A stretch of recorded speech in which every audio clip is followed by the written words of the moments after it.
Well, welcome to this week's lecture and discussion on the importance of freshwater resources and how they influence human activities as well as are influenced by geologic processes.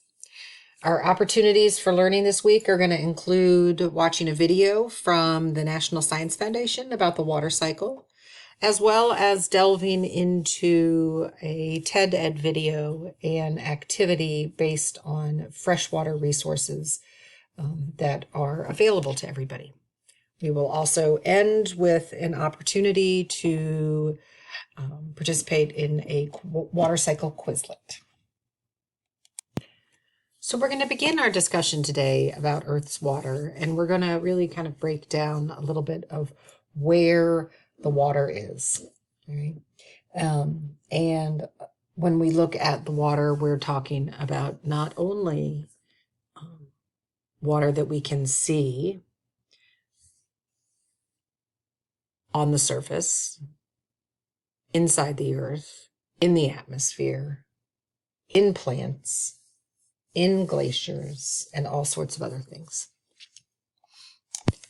When we look at the total global water budget, if we start with 100%, this bar chart represents that approximately 96.5% of all of the Earth's water is in the oceans.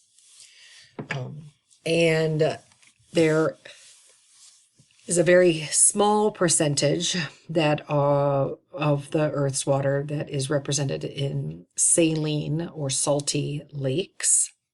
And then there is another small percentage that is represented as salt water in the ground. But out of 100% of the total global water budget, only about 2.5% of that is freshwater.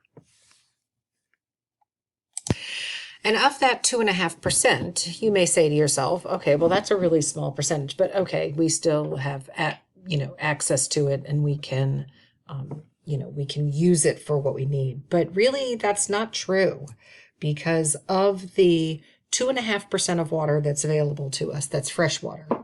If we then scale that and look at that broken down, almost 70% is frozen in glaciers and ice caps. So 68.6% is frozen, which means we don't have access to it at all. 30% is found in the ground, and 1.3% is surface water and other fresh water. So a lot of people think that our water comes from rivers, and that's where most of us get our drinking water and our water for industrial purposes, as well as household uses such as cleaning and bathing. But we'll come to find out in upcoming lessons that really such a small percentage of the Earth's water is available to us on the surface. And lastly, if we go through and really break down that minor amount of water that is available, we look at, of the surface water that is fresh water, okay? The surface water that is fresh water is again broken down into about 73% of it is ice and snow. And then there is another 20% that is in lakes. And if you look way up here, all right, this very small percentage of water that is available to us is actually in rivers, fresh water. Less than 0.5% of the Earth's fresh water is available to us from rivers. And so as we kind of move through our learning opportunities relating to water and the water cycle, we're really going to delve into how people access in most of the world freshwater resources. Before we dive a little deeper into the cycling of water through the water cycle, I want us to take a moment just to see the interactions of the different spheres or the different systems that make up the Earth as a whole. All right. So in the atmosphere, the biosphere, the geosphere, and the hydrosphere. When we're talking and focusing on water and the distribution of Earth's water, I mean, one would think and initially want to focus mostly on this hydrosphere. But as the prior graph showed, the presence of water is really intertwined into each of the different spheres. We have water in the atmosphere. We have water in the biosphere. We have water in the geosphere. And lastly, we have water in the hydrosphere. And it's the interaction and the like I said, the intertwining of the presence of water in each of these different spheres that makes it very, makes it the one essential component for life. If I asked you to draw or identify the words that represent the water cycle, most students learn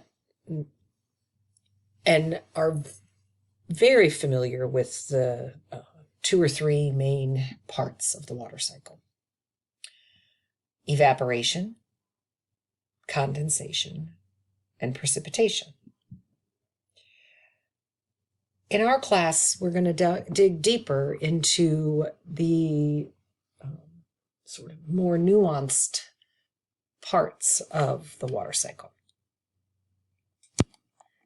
If you take a moment to look at this diagram, these, again, are the 3 main components: evaporation, condensation, and precipitation. A few new terms that are introduced at our level of learning is, well, after it rains, where does it go? It may evaporate, but often there will be runoff, which is the overland flow of water. That overland flow of water will either end up with the water making its way to a creek or a stream, which then goes to a bigger creek or stream, which then will eventually lead to a river, which then eventually leads to an ocean. Or after the precipitation component, the water may actually soak up into the ground and form in the pore spaces and fill in the little holes in the rocks, the microscopic holes in the rocks that allow water to flow through. If the water doesn't run off, there is another phrase or process that occurs. That the technical term for it soaking into the ground is infiltration. It infiltrates into the ground. When we have water evaporating, the water can also evaporate not only from bodies of water, but from people. What is it called when people evaporate water? Well, that's called perspiration, to perspire or to sweat.